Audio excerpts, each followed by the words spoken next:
ya los resultados preliminares de Holanda, donde ya sabemos que el ultraconservador Wilders ha ganado ahora de momento, como digo, en resultados preliminares, esas elecciones en Países Bajos. Luego, por otro lado, en Alemania también tenemos el foco puesto ahí por ese agujero de 60.000 millones en el presupuesto de 2024, ese freno de deuda que nos pone de manifiesto que en Alemania hay problemas dentro del gobierno y también a la hora de gastar, de ver dónde se gasta la deuda, que en un primer momento era para la pandemia y que ahora Alemania quiere destinar a la crisis climática, que dicen que también es algo muy importante. Vamos a saludar en los próximos minutos a Víctor Álvar González, director de estrategia de la firma de asesoramiento independiente Next Step Finance. Víctor, muy buenas y muchas gracias por estar con nosotros. ¿Qué tal? Muy buenas tardes. Bueno, mi pregunta es un poco genérica, pero bueno, estas situaciones, ¿cómo de graves son lo que estamos viviendo ahora mismo en Holanda con esta victoria del candidato ultraconservador, Alemania con ese agujero en el presupuesto de 60.000 millones, esa deuda que en un primer momento iba a ser para la pandemia y que ahora no? ¿Qué problema de trasfondo podemos estar viendo en esto? Decías tú en tu cuenta de Twitter que básicamente se acababa la fiesta del gasto público. ¿Por qué?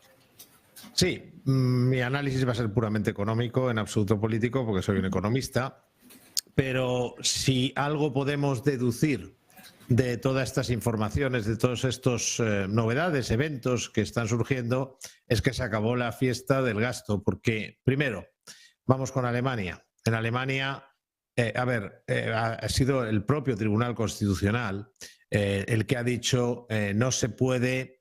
La Constitución alemana permite determinados niveles de déficit cuando se trata de situaciones extraordinarias. Entonces, ahora había una serie de dinero que estaba pensado para la pandemia, para entendernos, y para la guerra de Ucrania.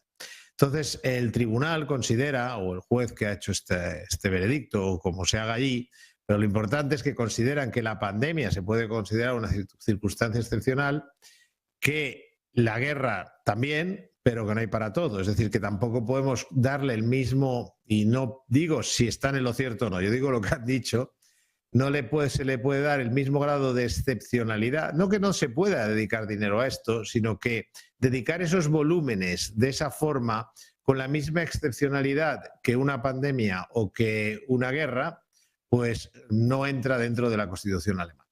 Dicho de otra manera, dentro de los... digamos, de la parte de la Constitución que establece hasta dónde se puede entrar a Alemania en determinado déficit o gastar en exceso, por decirlo de alguna manera, para que se entienda.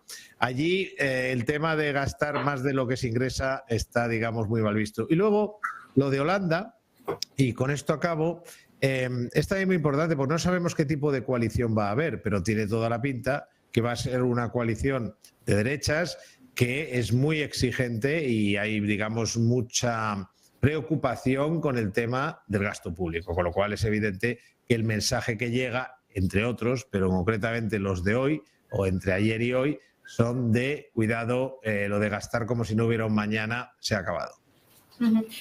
Claro, esto lo comentábamos hoy en redacción, que precisamente estamos viendo cómo hay gobiernos, como el de Milei, por ejemplo, que también... económicamente hablando es más liberal, pero políticamente quizá podríamos tildarlo más de un partido, o en este caso un candidato de la derecha. Luego también tenemos, por ejemplo, a Meloni en Italia, tenemos ahora al candidato Wilders en Países Bajos, candidatos que ahora vienen de la derecha, que se están posicionando dentro de los gobiernos y que en el fondo al mercado les gusta. Y sin ir más lejos, no hay más que irse a Argentina a ver la reacción también que ha tenido el mercado. El motivo, entiendo, es básicamente porque pueden generar algo más de beneficios para las compañías privadas, y es por eso por lo que el mercado está celebrando este tipo de victorias. Víctor. El mercado es el mercado. El mercado no es una persona con una determinada moral o una ética. Es el mercado. Establece, valora. Y claro, al final... a la hora de valorar las cosas económicamente, a la hora de pensar en el futuro económico de los países, el mercado ve con mejores ojos a la hormiga que a la cigarra. Es decir, que dentro de un orden, pero en general, cuando se trata de cuestiones económicas, es como cuando vemos una familia. Es decir, lógicamente tiene un aspecto más sólido económicamente una familia que vive con lo que gana, o aunque se endeuda, lo hace de forma moderada, que una familia que a lo mejor vive muy por encima de sus posibilidades. Entonces el mercado al final lo que sí valora siempre es el equilibrio presupuestario o la tendencia a ello o la búsqueda de. No se asusta demasiado si excepcionalmente, porque eso también es bueno para la economía, que si hay una situación excepcional, pongamos una pandemia, haya excesos presupuestarios o digamos se gaste más de lo normal o de lo que sería razonable. Porque también es razonable proteger la economía, a los pequeños empresarios, a los autónomos, etcétera. Ahora bien, cuando eso ya se hace para todo tipo de problemas, es decir, que cualquier problema, bajo crecimiento, en fin, lo que sea, la lista es enorme, cuando los políticos deciden que la solución a todos los problemas es gastar más vía endeudamiento, eso lógicamente al mercado no le gusta porque va a ser malo para la economía y para las empresas. Y además hay otra cuestión muy importante, otra cosa que no le gusta nada al mercado como ente valorador de circunstancias y de situaciones económicas, lo que no le gusta es la inflación.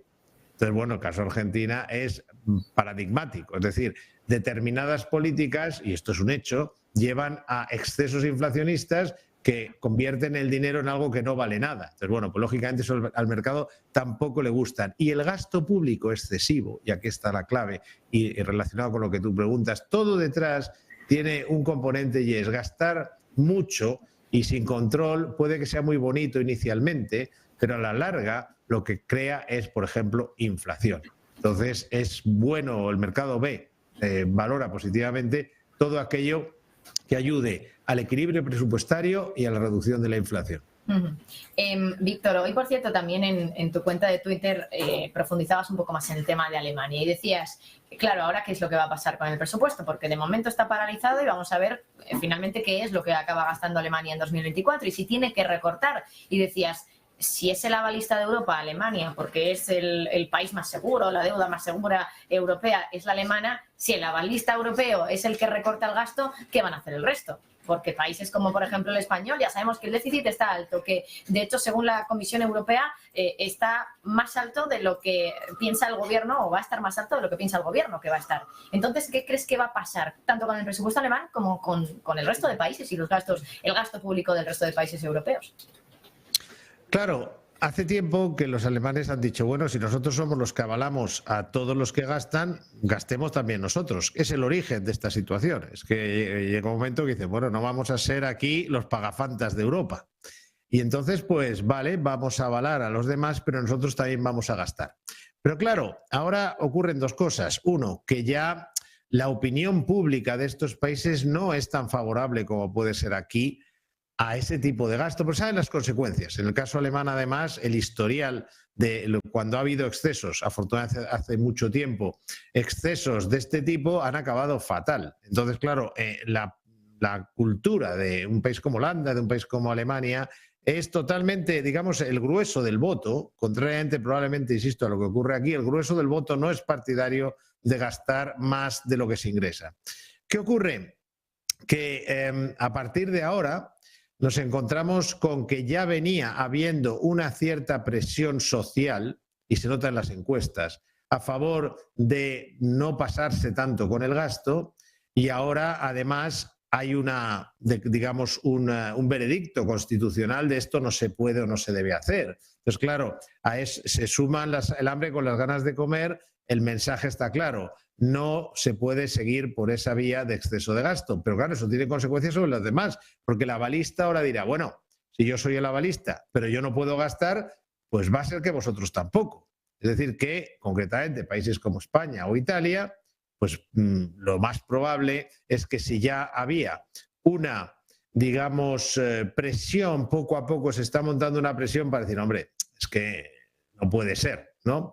Pues eso vaya a más. Es decir, que ya esto, por ejemplo, de renegociar las reglas fiscales, que no estaba teniendo mucho éxito nuestra ministra de Economía en el Parlamento Europeo, pues realmente, o con sus colegas europeos, pues realmente ya se pueden ir olvidando. Claro, esto tiene una consecuencia positiva desde el punto de vista, como hemos dicho, de la seriedad presupuestaria, etcétera, pero en el caso español hay un problema, y es que en España, a ver, cuando tú quieres equilibrar las cuentas, solo puedes hacer dos cosas, o bajar los gastos o subir los impuestos. Todo lo demás son cuentos. Entonces, claro, eso sí, me refiero a los gastos, sobre todo gastos que no sean eso, ni la sanidad ni la educación, pero en general los gastos.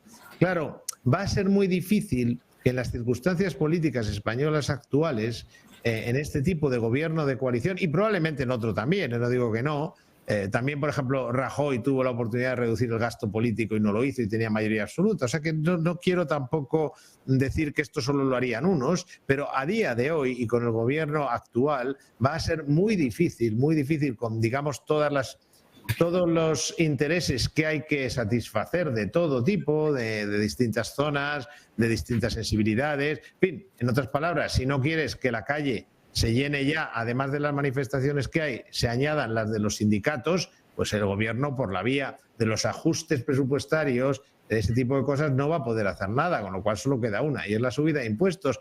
Y esto nos puede parecer más o menos injusto, pero tiene una realidad económica, y es que los impuestos recaen sobre todo sobre las clases medias, medias altas. Las más altas suelen tener fórmulas de reducir ese impacto, pero medias altas son quienes más impuestos pagan. Pero cuidado, son también los que más consumen. Con lo cual, en el momento que se empiece, que se va a empezar, eso bueno, ya ha ocurrido en los últimos años, pero va a ir a más, se sigan aumentando los impuestos de las clases medias y medias altas, bajará el consumo. Y si baja el consumo, evidentemente ahí sí que empezamos a tener un problema dentro de la economía real, la financiera, las bolsas. Es otra historia, si quieres luego hablamos de ellos, pero a nivel de economía real es obvio que si los que más consumen menos porque pagan más impuestos, vale, no se le habrá subido a lo mejor a unas capas sociales que no necesitan tanto, que no están tan capacitados para hacerlo, que sería ya terrible, esperemos que no sea el caso. Pero bueno, el IVA, la inflación son impuestos que llegan a todo el mundo. Pero si se va, como yo creo que se irá, es a las clases medias y medias altas, es a las que se les va a apretar fiscalmente, lo que va a producirse de forma casi inmediata es un descenso en el consumo. Pues Víctor, me encantaría charlar más contigo, pero nos quedamos sin tiempo. Víctor Álvaro González, director de estrategia de la firma de asesoramiento independiente Nextec Finance. Como siempre, un placer hablar contigo, Víctor. Muchas gracias. Como siempre, un placer estar con vosotros.